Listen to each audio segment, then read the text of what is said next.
আসসালামু আলাইকুম। গত পর্বে আমি আবু সাঈদ এবং বাংলাদেশ নিয়ে বলেছি এবং সেই পর্বে আ মানুষের যে মতামত পেয়েছি তার সবচেয়ে ১ম এর যে মতামত ছিল যে এই যে টপিক নিয়ে কথা বলব সেটার গভীরে যাওয়া দরকার। দ্বিতীয় যে মতামত বেশিরভাগ মানুষ দিয়েছেন যে, যেই টপিকে কথা বলব সেটা আ অল্প সময়ের মধ্যে বুঝিয়ে দেওয়ার জন্য।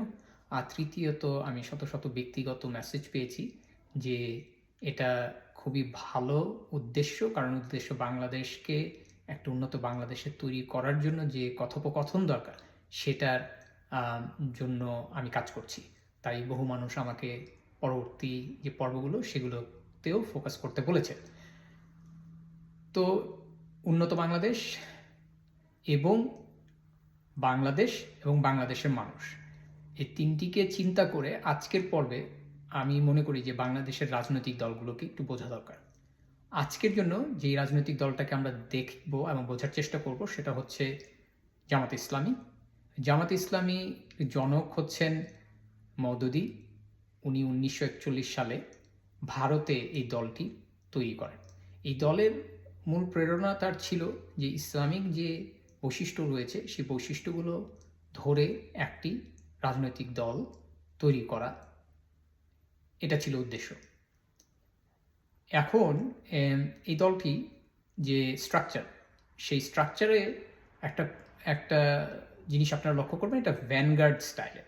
মানে হচ্ছে যেটার একটা পিরামিড স্ট্রাকচার রয়েছিল, যে এই দলটির যে মেম্বারশিপ পাবে তারা যারা একমাত্র ট্রু সেবক দলের তাদেরকেই তারা এই মেম্বারশিপ দিয়েছে। সো এলিট মেম্বারশিপ এটা হচ্ছে প্রথম স্তরের।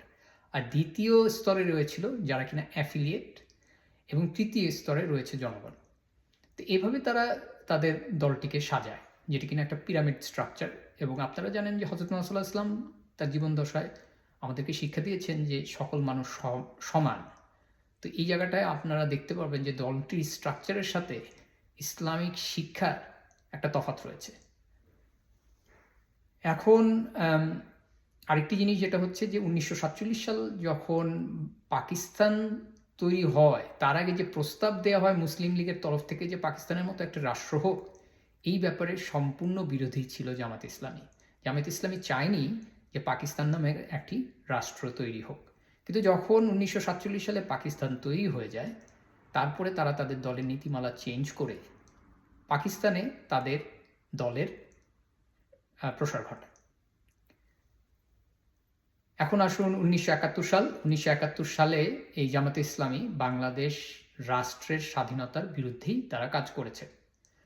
এবং এই ব্যাপারে ৭১-এ কী হয়েছিল সেই গল্প আর আমি মানুষের সামনে পুনরাবৃত্তি করব না, কারণ সবারই সেই ইতিহাস।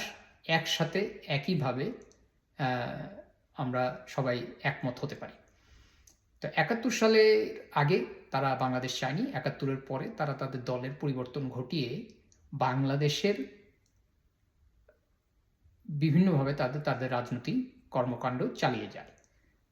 এবং ৯০-এর দশকের পরে তারা অ্যাক্টিভলি বাংলাদেশে রাজনীতি করে এবং বিভিন্ন দলের সাথে তারা অ্যালায়েন্স তৈরি করে। এরপর আমি আসতে চাই ২০২৬। ২০২৬-এ জামাতে ইসলামী ৭০টি আসন জিতে নেয়। আপনারা হয়তো শুনলে অত্যন্ত অবাক হবেন যে সম্পূর্ণ এশিয়ার মধ্যে বর্তমানে বাংলাদেশের জামাতে ইসলামী অসম্ভব ইনফ্লুয়েন্সিয়াল একটি ধর্মীয় রাজনৈতিক সংগঠন। আজকে আমি এখানে থামতে চাই এবং আপনাদের কাছ থেকে আপনাদের মতামত এবং আপনাদের এক্সপ্লেনেশনই আমি বেশি শুনবো। আর আমার তরফ থেকে কয়েকটা পয়েন্ট।